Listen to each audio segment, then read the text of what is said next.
അതെ, ഇന്നത്തെ ദിവസം എനിക്ക് ഏറ്റവും സന്തോഷം തോന്നിയ ഒരു കാര്യം നിങ്ങളുമായിട്ട് ഷെയർ ചെയ്യാന്ന് ഞാൻ കരുതി. വേറൊന്നുമല്ല, അച്ഛൻ്റെ അക്കൂസിന് വേണ്ടിയിട്ടാണെങ്കിൽ ഒരു പൂച്ചേന്റെ ടോയ് നമ്മുടെ ഫ്ലിപ്കാർട്ടിൽ നിന്ന് ഓർഡർ ചെയ്തു കേട്ടോ. അപ്പോൾ ആ ടോയിന്റെ പിന്നിൽ വേറൊരു കഥയുണ്ട്. എന്താണെന്ന് വെച്ചാൽ കഴിഞ്ഞ ദിവസം ഈ അക്കു ആണെങ്കിൽ അപ്പുറത്ത് അമ്മൂസിന്റെ അവിടെ കളിക്കാൻ പോയപ്പോൾ അവിടെ ഇതുപോലൊരു പൂച്ചക്കുട്ടി ഉണ്ട് കേട്ടോ. അപ്പോൾ അക്കുവിനത് കണ്ടപ്പോൾ ഇഷ്ടമായി. അവിടെ കളിച്ചിരുന്നിട്ട് പുള്ളിക്കാരൻ വീട്ടിലേക്ക് വരാൻ നേരം ആ ടോയും കൂടെ കൂട്ടിയിട്ടോ. അപ്പോൾ അവിടുത്തെ കുട്ടിക്ക് അത് വേണം, ചെറിയ കുട്ടി തന്നെയാണ്. രണ്ടാളും അതിനുവേണ്ടി കരച്ചില്ല. അപ്പോൾ അമ്മ മോൻ്റെ അത് വാങ്ങിയ കുട്ടിക്ക് കൊടുത്തു. പക്ഷെ ഇവൻ വീട്ടിലെത്തിയിട്ടും അതിനുവേണ്ടി ഭയങ്കര കരച്ചിലായിരുന്നു. ഞങ്ങൾ എന്ത് ചെയ്തിട്ടും കരച്ചിൽ മാറ്റാൻ പറ്റുന്നില്ല. ഒരു വിധത്തിൽ അച്ഛൻ കൊണ്ട് നടന്നൊക്കെ കരച്ചിൽ മാറ്റി. അപ്പോൾ അനുചേട്ടനും വിളിച്ചപ്പോൾ ഞാൻ ഈ കാര്യം പറഞ്ഞു, ചേട്ടാ ഇങ്ങനെ ഒരു ഇൻസിഡന്റ് ഉണ്ടായിട്ടോ ഇന്നെ. അപ്പോൾ പുള്ളിക്കാരൻ എന്താ ചെയ്തത്, അപ്പം തന്നെ അത് ഓർഡർ ചെയ്തു കേട്ടോ. പക്ഷെ ഞങ്ങളോട് ആരോടും പറഞ്ഞില്ല. പറഞ്ഞിട്ടുണ്ടെങ്കിൽ അമ്മ നല്ല ചീത്ത പറയും. കാരണം ഇഷ്ടംപോലെ കളിക്കാൻ സാധനങ്ങൾ ഇവനുണ്ട്. ഇന്നത് വന്നപ്പോഴാണ് ഞങ്ങൾ തന്നെ ഇങ്ങനെ ഒരു സംഭവം ഉണ്ടായ കാര്യം അറിഞ്ഞത് കേട്ടോ.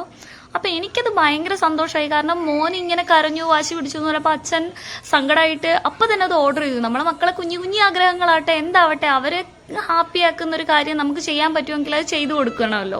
അപ്പൊ അച്ഛൻ അങ്ങനെയൊക്കെ നോക്കുന്നുണ്ട് കേട്ടോ നമ്മുടെ അച്ഛനും.